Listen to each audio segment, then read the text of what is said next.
everybody. Happy Friday to you. It's great to have you join us. Thank you so much.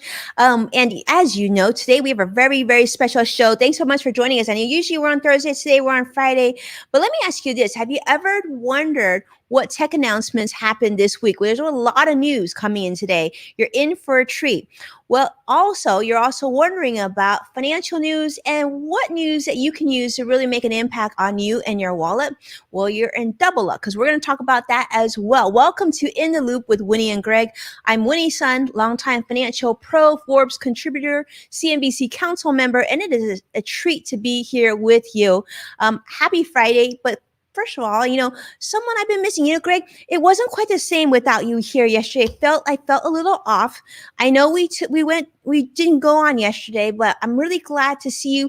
I feel like we still have another day tomorrow before the weekend. I mean, do you feel different today? Yes, it feels off just a little bit because it was the same thing yesterday. I had all my reminders going off like the show's happening. I'm like, no, it's not today. It's happening tomorrow. It's happening on Friday, but we are here.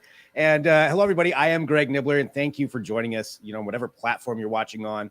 Appreciate it a lot. I'm a tech reporter. I've been a journalist for that for a long, long time. And we do have some really cool things to talk about this week. There were a lot of announcements that came out, but we're going to focus on a couple really big ones that we'll kind of go over, and I'll recap what happened and maybe answer any questions that people have.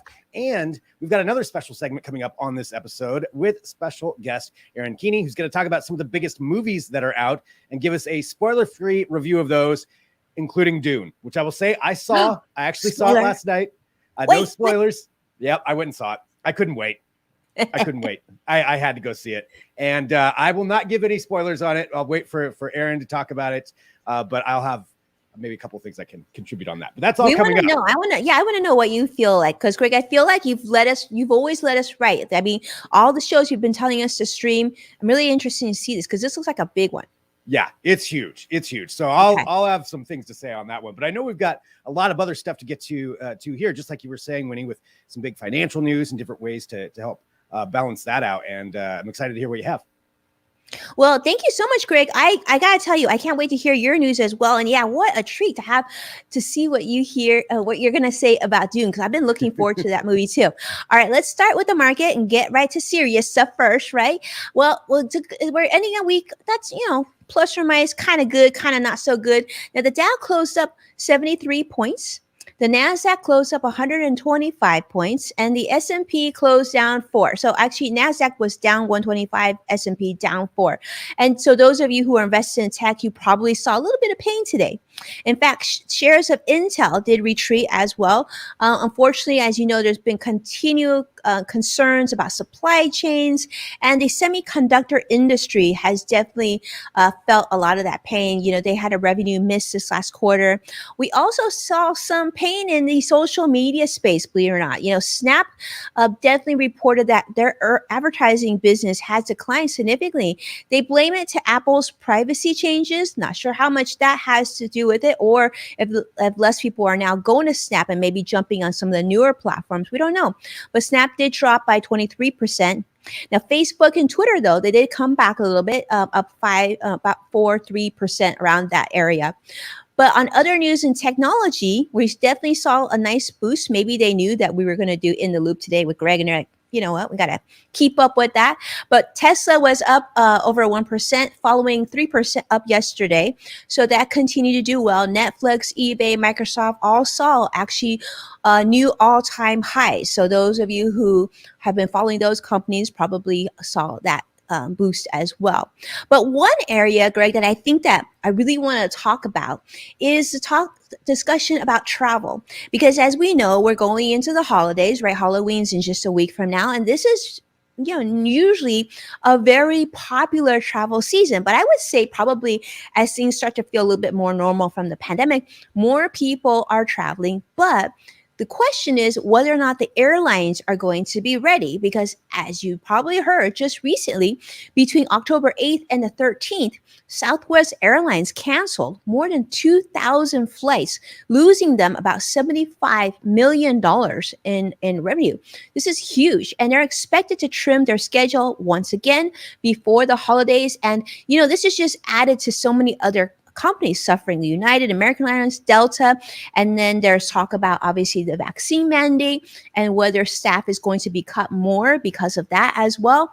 And so a lot of people have been talking about what are the best ways to book a flight to avoid having too much damage in terms of your schedule, but most importantly, your wallet too, as we go to travel. And I'm guessing, Greg, you must have experienced this. I mean, I know us individually, we both travel a lot. I've been through a lot of cases where I've been bumped from flights, I have flights canceled.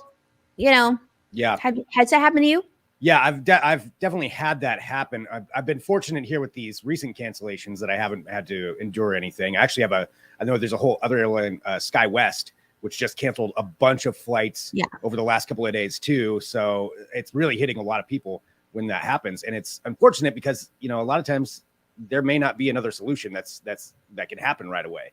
So it is, it doesn't mean there's just another airline you can go hop on their flight. Like you may be completely out of luck. And you're just kind of stuck there, and it's very frustrating, And Absolutely. like you said, you want to make sure that financially you get your money back, or some kind of restitution for what's going on, especially if you can't make the flight. So that's a lot of things to consider. Yeah, there's other things to consider. And I'm going to give you some tips on how to do and just how to navigate that, because it's a big issue. But before I do that, let's say hello, because we see a lot of friends here. Let's see. We see Robin Stevens joining us from LinkedIn Live. It's wonderful to see you. Modern Mom, thanks so much for being here. We see Charles joining us from LinkedIn Live saying hello to you, Greg. Hello. So wonderful.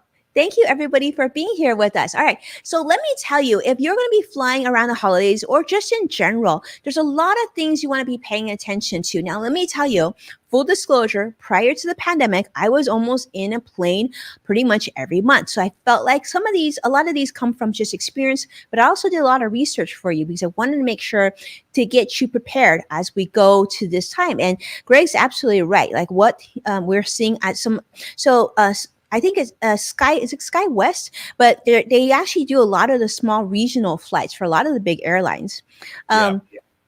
So here's what I would say. The first thing you want to do before booking your flight is obviously doing your research. And one of the best things that we usually do is go to like Google Flights or whatnot to find our airlines of choice, our flights of choice. But you also want to look, because a lot of the airlines now will report the percentage chance of your flight leaving on time. I know American Airlines does it. You can see it on a lot of websites. So do your research, because if prior you're seeing low numbers, that might be a flight that often gets canceled. You want to be careful about that. The other thing they're recommending too, of course, is deciding when you fly. If you can, of course, book a nonstop flight whenever possible. And you want to fly on non-peak days if you can, like a Tuesday or a Wednesday. And of course, choose a morning departure, because if your flight gets canceled and it's a morning departure, there's a very good chance there'll be another flight that you can jump on. And according to AirHelp, the fewest flight cancellations actually occur between 6 a.m. and 11:59 a.m. So just right before lunchtime. So if you can book those morning flights, that actually helps a lot. The other thing you want to do is obviously check your flights a few days prior to your trip. This will give you indication if they've been having problems with, weather or other operational issues. You can check on websites such as FlightAware or Flight Tracker or TripIt Pro. Those are some ones that I've actually used. And I'm sure there's ones that you may use. And if you do, and this has happened to you, definitely jump in comments and let us know, because we love to hear from you as well. But also pay attention to cancellation policies. Believe it or not, there are some wonderful airlines right now that are being really, really flexible with their cancellation policy. So we know Southwest, historically has been, but a lot of the big traditional airlines are as well, because of the COVID-19 scares. A lot of people are saying, okay, we'll let you change your flight. They might not let you have a full refund, but they'll give you flexibility to rebook. So what you're looking for is that timeline. Are they going to give you a 1-year time frame to rebook, or is it actually going to be more open-ended? So that would be helpful. The other thing that I would recommend too, of course, to make sure you get to keep your trip in ideally, but also if you can keep your money, that'd be great. Try to book flights that have a lot of flights, right? So this isn't the time, especially on the holidays, to book where, you know, some of the smaller airlines might only fly this route maybe once or twice a day. That's probably not the place you want to go, because that could cause problems. Some of these discount airlines, they don't even have partner airlines, or they might not even book you on another competing airline's flight if their flight gets canceled. And that's important, because I remember once I was in Hawaii and I got to the airline with my family. The flight was canceled, but they immediately put us on another large airline. It was great. We actually got vouchers, which is key. Make sure you ask for those vouchers, and then you can get back, you know, on your flight. Now, the other thing is, what happens if you're at the airport and maybe you're nowhere close to home? Could be an international flight, could be domestic flight. What do? Right? Your flight gets canceled. Now, common misconception is whenever that happens, people actually rush in line to try and rebook their flight in person. So there'll be attendant, and you'll go to the desk, right? That's where you usually get your tickets and whatnot. Everybody will rush. So that's good. You should still go ahead and follow and try and get in that line. Now, if you have, you know, the higher level class airlines, you want to make sure you go if you have first class or business class, go to that line instead of the regular line. But if you go in the regular line, as soon as you're in line, pick up your phone and start making a phone call. So call the airline desk at the same time that you're in line. I did this and it actually saved me, because sometimes when you get bumped, the next plane might only have like six seats left, and there might be 12 people in front of you in line. So jump on that. Sometimes the agent will pick up faster, book you on, and you can be on your way. The second thing is, if you're flying with someone else, right? Let's say you have another person in your party, have that person jump on the website and go on online chat feature too. So that way you've got all of your bases covered. That's really key. The other thing you want to do is just take a look at, you know, if you get stuck somewhere, or if it's a really long flight and, you know, there just aren't a lot of options, try to look for something with a little bit longer of a layover, especially on those international flights. That gives you a better chance of being rebooked if there's a delay. There are some, actually, you know, Sadiq, I was thinking about you when I was doing this research, but there are some really nice airlines, such as a Turkish airline, Turkish Airlines. They actually let you have a overnight 20-hour layover. So if that's an option, that might even be something fun. You can actually take a look at other destinations while you're, you know, being bumped or being changed. So it gives you some options. But definitely the other thing I would do is just check around. If you're doing a connection, check what the closest hotels are in your area, and have these phone numbers, like your airline phone number, have them pre-programmed into your phone before you even board that plane. So in case something happens, you literally got to hit one button and you're in business, and you can get things moving as soon as you can. So hopefully that's helpful. But those are a few, and I'm going to work on a longer list and put together an article very soon. But I thought that would be helpful. What do you think, Greg? Any of those that you didn't know? Yeah, I mean, that's actually really helpful, because I'm realizing now, for all the travel that I've been doing, I'm not really prepared for that kind of situation. And those websites that you mentioned are great.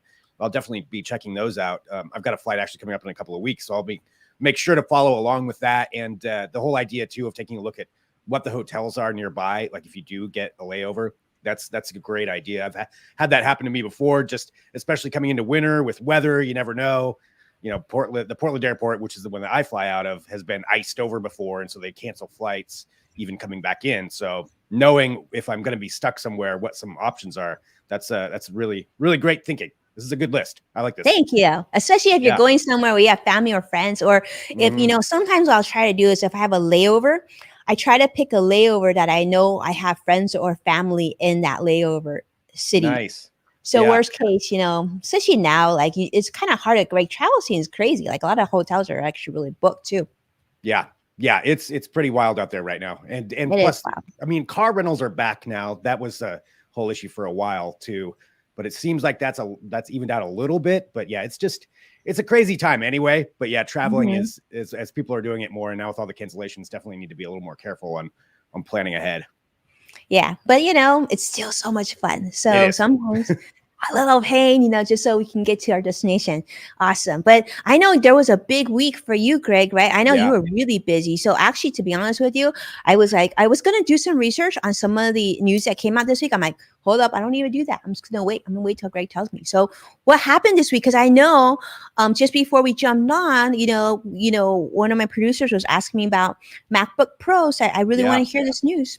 Yeah, I mean, it's been a big week for tech, especially because you have the heavy hitters, mainly Apple and Google with back-to-back events, which is pretty rare that happens, where it's just one right after the other. So it was huge, and it started off on Monday with Apple with their big announcement for their new MacBook Pros. So this is huge. Yeah, this is the first kind of full redesign they've done in a few years. Like 2016 was the last time they did a full redesign of them, and they've definitely made some changes to them. So I guess to start off, you have a couple of different ones. You got a 14-inch and a 16-inch, and you've got two different chips. Now, the M1 chip is what they came out with just last year, and that's their own chip. You now have an M1 Pro and an M1 Max. And what that means is it just depends on what you want to do with your laptop, but it's faster, better. It can handle graphics better. It can handle processing better. So all of that stuff that you want in a laptop that you want it to do, especially if you're really taxing it with a lot of programs, those should be better.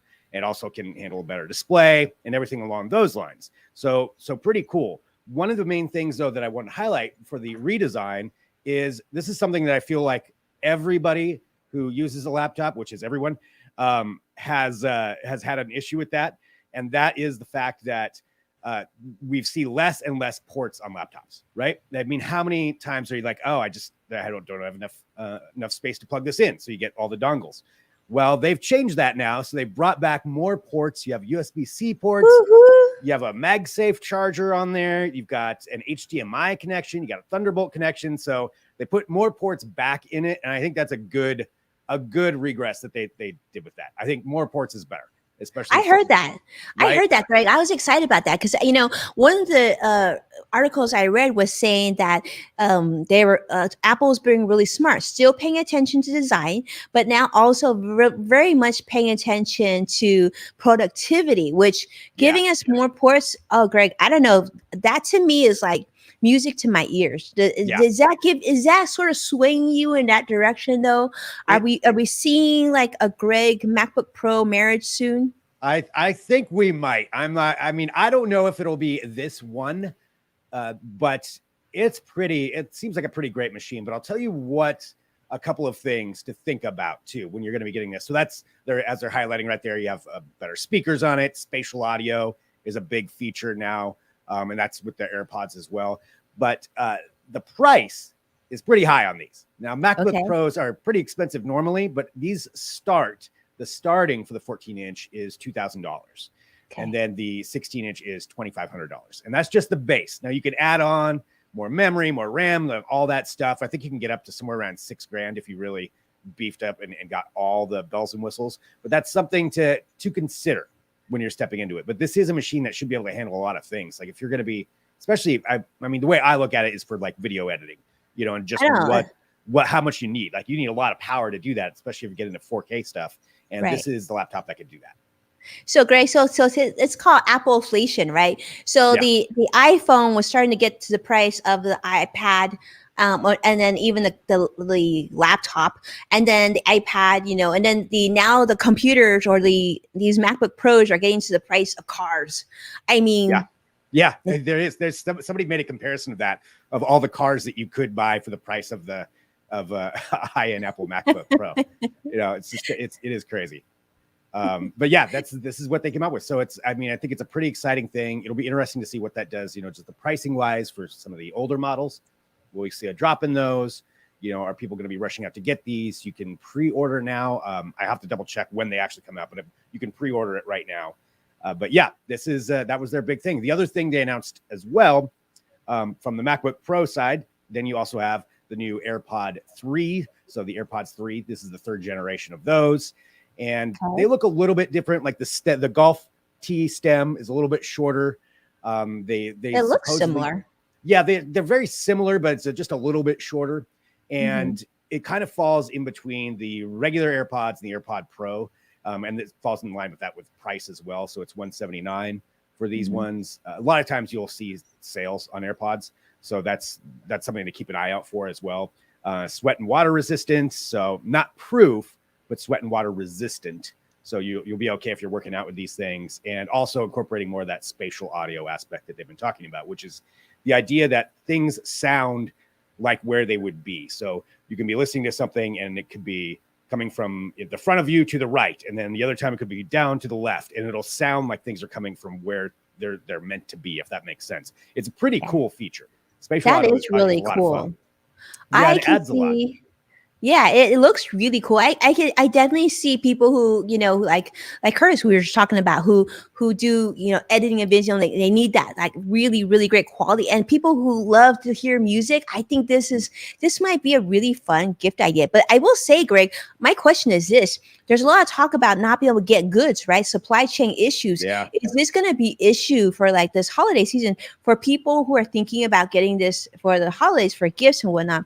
I'm guessing this could fall in the line. I mean, it's entirely possible. Yeah. I mean, it's such a hard thing to really predict because there's so many factors. I mean, there was a shortage on processors and a shortage on just actual manufacturing. And now we have just the supplies can't get here because they're sitting in freights, in freight off the coast. So hard to say on that. Yeah. Whether or not you're going to have an issue. I wouldn't be surprised though, if things did get delayed a little bit at least.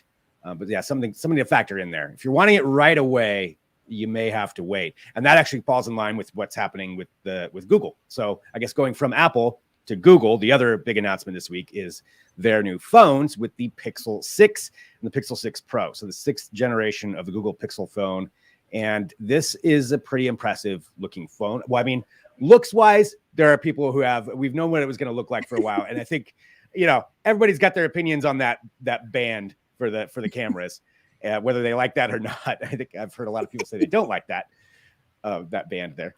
I don't know what you're talking about, Greg. Yeah, but I don't know where I heard that from. So there's that aspect. But the cameras themselves are pretty great. And that's one of the things that Google is always really focusing on, is both their cameras and then the fact that they can integrate all of this software into it because it's their phone. They've built a lot of really cool features into it, and that's what they were highlighting with this one too. So they're using their own processor. Everybody's getting their own processors now. So they've got their Tensor processor, and that'll kind of need to be put to the test to see how it handles everything. It's Olympic competition of processors, Greg. We're going to have to see, whichbody now, like you can't blame Intel or Broadcom or somebody. Now it's like down to you. Like you're going to do it. You better do it well. You better do it well. Yeah. So let's see. Yeah. And we'll have to see, how it all works out. But a couple of the things that they were highlighting for this. So when it comes to the software side, they've created this thing called the Magic Eraser tool. So if you take a picture, I mean, I don't know how many times this has happened to you, but it certainly has happened to me, where you have somebody photobombing on purpose or not in the background of the same picture and you want to remove them from it. You can just click now and it will completely remove somebody out of the picture or that's awesome. Yeah. So you got that. That's kind of a cool one that you're deleted.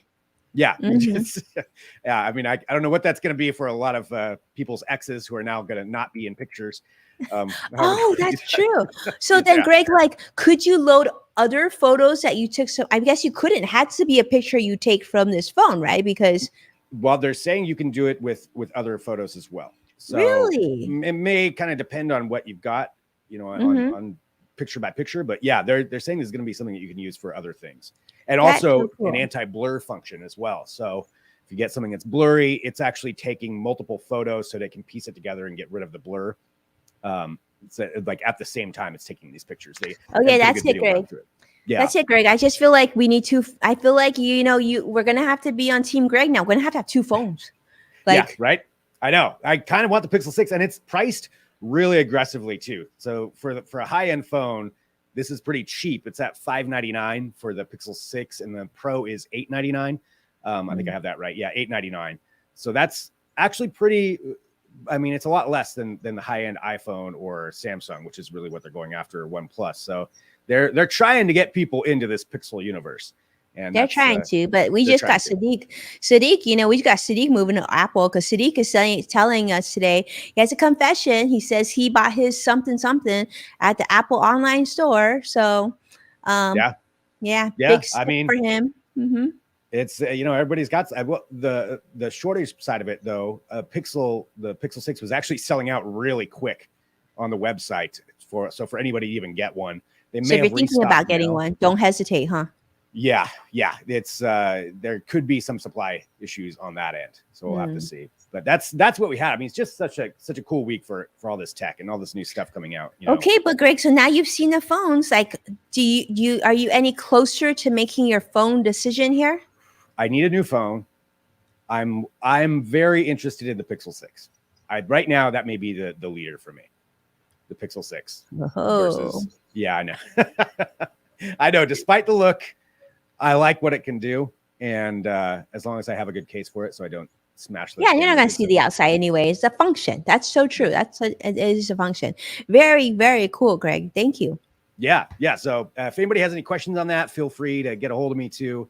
Happy to talk about any of that. But I know we need to get to our special guest today as well, because probably everybody knows Dune is out. Dune. This is, I went and saw it last night, and I am not going to give any of my opinions away until we hear from our special guest. But we have joining us today, we have Erin Keeney, and Erin, I think, is in backstage right now, so we're going to get her on. Welcome, Erin. Oh, thank you for having me. Hello. Yeah. Hi, Erin. Hi there, Greg. Hi, Winnie. Yeah, and Winnie too. Yeah, Winnie, Erin. So there we go. On-air introduction. Pleasure. It's a pleasure. There's so much going on, with movies and everything streaming and all this stuff happening. And I know you keep up to date with all that. For anybody who doesn't know, Erin is always well informed on everything that's going on in entertainment. So it's always fun to hear your thoughts and opinions on this. It. And I know you've got a lot to get to, but I think we got to start with Dune. You got to tell us. Yeah. We have to start with Dune. And, to both of you, it's always fun in this job when you get to talk about a great movie, and not just a great movie, but a great movie that we get to see in the theaters if we want to this weekend. So that's incredibly exciting. Yeah, Dune. I mean, the biggest news, right, in theaters right now. I want to start by saying this to both of you and to the audience here. Okay, Dune, I'm familiar with the story. I vaguely remember in the 1980s, seeing the movie out of the corner of my eye, and my brother and his friends were watching the film. But I come to this story as kind of a newcomer. So when I went to the press screening last week, I didn't have any expectation, right? I went in, I knew it was about 2.5 hours. By the end of the movie, I wanted more. I didn't want it to end. Whoa. I truly enjoyed this movie. And again, just coming as a complete novice to the film. I mean, you both know that this film is based on the 1965 sci-fi masterpiece by Frank Herbert. And over the years, there have been a lot of different adaptations, attempts to bring this story to film. In the 1970s, there was a miniseries in the year 2000. And then there was David Lynch's famous 1984 attempt. And, that director, he even deemed that movie such a disaster that he kind of washed his hands of it. And he said, I kind of disown that version. So it's a pretty brave attempt, to bring this to the big screen. And my review in general, I think that this adaptation of Dune got it right. They got it right this time around. So Greg, I'm going to be interested certainly to hear your thoughts as well, because I know that you're a fan. Can I tell a little bit about the backstory for people who don't know? Yes. About this story. Yes. Okay, so this film, I'm kind of talking like I'm talking to my friend's parents, like here's where we're at. Okay, so this film takes us many millennia into the future. Okay, so there's these noble houses that control different planets. They're fighting, of course, because it wouldn't be a movie if there weren't, these feuds. The most coveted is the desert planet Arrakis, or Dune. And the reason it's so coveted is that planet holds this life extending very powerful substance called spice. So this is the most precious resource in existence. Okay, the spice is what everybody wants. So in this film, we follow Paul Atreides. He's kind of the main character here, played by Timothée Chalamet, who is expertly cast in this role. He's this gifted but coddled young man born into this great destiny beyond his understanding. So he has these dreams and visions throughout the film of kind of what he is supposed to do, in this life. And in the film, we see him travel to the most dangerous planet in the universe to ensure the future of his family and his people. So it is stressful. It is very stressful in a lot of ways, this mission that he's on. Like I said, Timothée Chalamet handles himself expertly in this role. We also have Rebecca Ferguson Anderson, who plays his mom. To me, she was such a standout in this role. She really brings the warmth and character to a film that can be a little bit icy, just because it's a sci-fi thriller. So she brings the warmth and heart to the film. Oscar Isaac plays the father, who's also the Duke of the planet. And of course, we see there the incredible Zendaya and Javier Bardem. They both show up as the oppressed indigenous the Fremen people. So we're hoping to see more of them. I certainly hope to see more of both of them in the sequel, if there is a sequel, fingers crossed. Josh Brolin is also in this, Charlotte Rampling, Stellan Skarsgård. So basically there's no B team here. Everywhere you look, it's A team. Yeah. Every character that they introduce on screen, you think, oh my God, there's Javier Bardem. He's doing this. It's just incredible. So this is directed by Denis Villeneuve. And you both probably know him from, he's a French-Canadian director, and he's known for his Oscar-nominated film, Arrival. Do you remember that one in 2016? Yeah. Big Oscar nominee. And he also did Blade Runner 2049. He signed on to direct this. This was his dream project since he was a child. He said everything in his career was building up to be able to direct this film. And he creates these really awe-inspiring, technical worlds. They're just so stunning, and they're so immersive with the sands. And he creates these cavernous fortresses and these futuristic spacecraft that you see there. They look kind of like dragonflies. And of course, these terrifying sandworms, if you know the story, they're a big part in this film as well. So just aesthetically alone, it's absolutely impeccable, in my opinion. But Winnie, too, I don't know if you are a fan of this series as well, but I want to add something else that I really liked about this. Villeneuve opted to split this complicated story into two parts, right? So this is just the first part of everything. And for people who are fans of the book, I think they're going to be really happy, because this is a very faithful retelling, of this complicated story. So I think people will be happy with that. What I personally loved about this movie was it is apparent that Villeneuve and the storytellers really wanted the newbies, and the novices to come along and be part of this story. So he really plays up the subtext, of the plot, and he kind of helps all of us who are new to this get into the story, and and it resonates on a deep level in many, many ways. So, I love that story. Yeah, which I love, because sometimes in these films you think, oh my gosh, do I even want to see that? Because there's going to be, I didn't read the book. Yeah. Right. Or all these obscure references, and I'm going to feel left out of the club. So I really appreciated that. It was clear that he wants everybody, to experience kind of the magic of this story. So like I said, it's a coming of age story. It's a psychological thriller. It's philosophical. There's still no word yet. There's no green light on a sequel, but I think it would be hard to pass up a sequel. It would have to bomb at the box office to not get a sequel at this point. So highly recommend it. I loved it. I love it. And I love how I think they rated it really nicely too. It's PG-13. Yeah. So it's going to give a much broader audience. I think a lot of people will be able to see it. Yeah, absolutely. Yeah. I mean, I will say, just from my experience, and I'm new to the book, so I love sci-fi, but Dune has not been one of those worlds I've really gotten into. Okay. I've been listening to the audio book, and I've had my ups and downs with that, but watching this movie, it was so great. And it actually does follow along with the book really well. But like you said, it brings people in. Like you don't have to guess, what this means or what they're talking about. They'll lay it out for you and explain, what it is. So you don't feel like you're missing out on something. It's such a good movie. I really liked it. Like, I'm going to watch it again. Now that I saw it in the theater, I'm going to watch it streaming this weekend again. Yeah. Like, it's that good. Absolutely. When's it going to stream? It's streaming on HBO right now. Max. Yeah, I was going to add that. It's streaming also on HBO Max. And like I said, you want to see this on the biggest screen possible. I know for everyone that's not possible, right, to get into theaters right now. So just go, if you want, to your friend's house or someone that has a big screen, if you're going to watch it on HBO Max, but just get it on, don't watch this on your phone. Don't stream this on your phone. Yeah. Watch it on the biggest screen possible. I mean, this was shot all around Abu Dhabi and Jordan. But this is an interesting fact that I found. So Frank Herbert, who wrote this story in 1965, he's actually a Tacoma, Washington native, and he was inspired. The sand dunes were inspired by the Oregon coast. So a little regional trivia for you there. Nice. So but they were shot all over Abu Dhabi and Jordan, which was really cool. So also I want to add, and Greg knows this, I'm a movie score lover. Hans Zimmer, the always impeccable, composer, does the score for this. So if anything, you can just get swept away. If not by the sand dunes, by his beautiful music. Amazing. Yeah. How exciting. Yes. Cannot recommend it enough. on I my know. end. Yeah, Yeah. definitely something to watch this weekend. I love it. Thank you so much. Yes, of course. Yeah, and I know there was one other, or at least one other one too, that Yeah. you wanted to bring up too, Yeah. that I know a lot of people are talking about.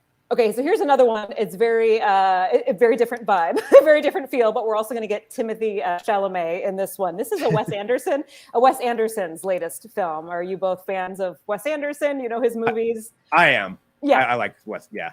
It's a very particular humor and style, which I just adore Wes Anderson, and this one does not fall short. I would say this is the most Wes Anderson-y movie of the Wes Anderson movies. So this is his 10th feature film, if there is such a thing. So if you're not in the mood for that, don't go see this movie. But this is called The French Dispatch. And like I said, it's his 10th feature film. And this is what he calls a love letter to journalists. So this particular film was inspired by the director's lifelong love of the New Yorker, and imagining all of the correspondents kind of all around the world and reporting, filing their stories for the edition. So I love it. Yeah, so we're taken to this little French town. It's called Ennui-sur-Blaze. It's a little French bureau of a Liberty, Kansas newspaper, right? So it takes us to this very obscure place, and we're following all the journalists as they cover their stories for the final issue. So there are 3 different tales that we follow with the characters. You see some of them there. One of the stories follows an imprisoned artist, Benicio del Toro, and involved in this scandal, this art scandal. The second one is the rebellion of a 1960s Paris and the youth in Paris. This is where Timothy Chalamet and Frances McDormand star in this. And then a tale of a child kidnapping and a wizard chef. So those are the 3 stories that we follow.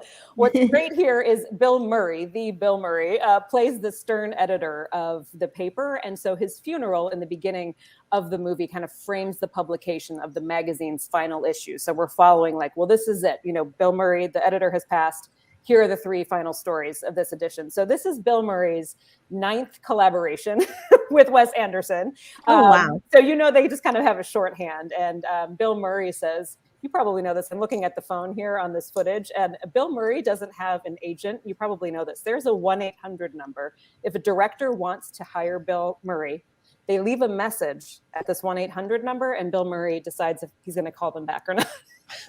He says he always takes Wes Anderson's call. He always calls him back to do his movie. So anyway, so we have Bill Murray. Yeah. And the film also stars this ensemble cast that appears in a lot of Wes Anderson movies. Like I said, Timothy Chalamet, Benicio del Toro, Tilda Swinton, James Wright, Frances McDormand, Owen Wilson. So just an incredible cast here. I am a fan of this movie. Like I said, Wes Anderson has 10 feature films. This would rank in the top half for me of the 10. Really? It's not my favorite. It's not my favorite of the Wes Anderson, but it would be ranked in my top 5 of the Wes Anderson films. It's just whimsical and eccentric, and it's just a lot of fun. I mean, it's very charming, very, very charming, and I appreciate his eye for detail. So if you know his movies, they're kind of in sketches, and they feel like you're looking at a diorama from when you were in school and kids would bring a diorama for a book report. So all those little details, which I really like. So yeah, it's charming and it's a lot of fun. Highly recommend this one. Yeah. This is a good going into the holiday movie, I feel like. This looks really fun. Yeah, it's really whimsical. I do want to add, though, that we were talking about kids. This one is rated R. So this one is for the adults. Don't bring your kids to this one unless you want them to see this. And it's a little shorter than Dune, though. It's a runtime of an hour, 43 minutes. And this one, though, is only in theaters. So no streaming info on that one yet. But The French Dispatch. Yeah. Very cool. Thank you so much. Yeah, of course. Yeah, that sounds fun. Thank you so much, Erin. Yeah, because we also stream to Modern Moms. We do know we have a big family community on the show too. So that's great to know. So one for the kids, one for everybody, and then one for, the adults. Really fun. Absolutely. I don't know if I have any more time. I have a couple more mentions, but if we need to go, we need to go. Those are the 2 important things to watch. What are the quick mentions? Quick mentions. Okay, so Winnie, Ron's Gone Wrong. That's another one in theaters for the kids. An awkward kid. He's socially awkward. He gets a robot. That's his new best friend. Of course, the robot malfunctions, so it's hilarious. There's like hijinks, hilarity. That's a great one for the kids. Ron's Gone Wrong in theaters. The second one. Oh, this is so cute. Look at how cute this is. We got to check it out. I know. I love the animated film. Now, this is in the theater. Is it streaming or is it just in the theaters? This one is not streaming yet. This was in theaters only. So if you want to get out to the theaters and you can't see Dune or French Dispatch, Ron's Gone Wrong is the one you want to take a look at. A second thing to stream, I have 3 other things here. One is on Apple TV Plus. The next one, it's a new sci-fi drama. This is starring Sam Neill. Do you remember him from Jurassic Park back in the day? So this is like an alien invasion story with a little bit of a twist. So this one's on Apple TV Plus. Again, it's called Invasion. It premieres tonight. They dropped the first episode, and there will be 7 more episodes of this. So this is a hostile invasion. And what's different about this is we get to see the story from perspectives from all around the world. So it's going to be a really interesting, unique, character-driven one. Invasion, Apple TV Plus. If you're a fan of Curb Your Enthusiasm, season 11 is streaming on HBO Max. Yeah, this week I have a little catching up to do. I'm like, season 11, how did we get there? But that one's HBO Max starting tonight.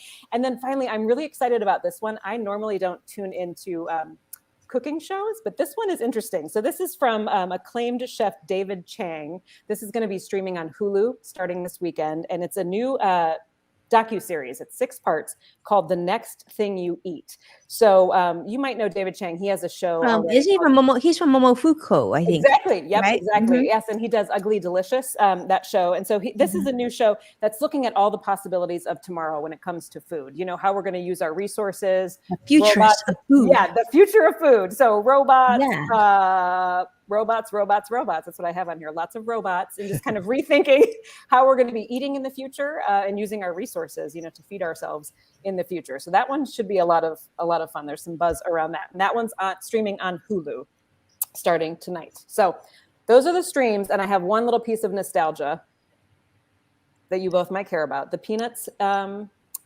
comic strip. Were you fans of the Peanuts comic strip? Okay, so do you remember they did the movies weeknights?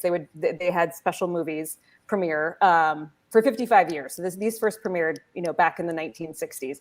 Last year, Apple TV bought the rights to these films, and there was incredible backlash. So it was the first time in 55 years that these did not air, you know, on a Sunday night, the Peanuts specials.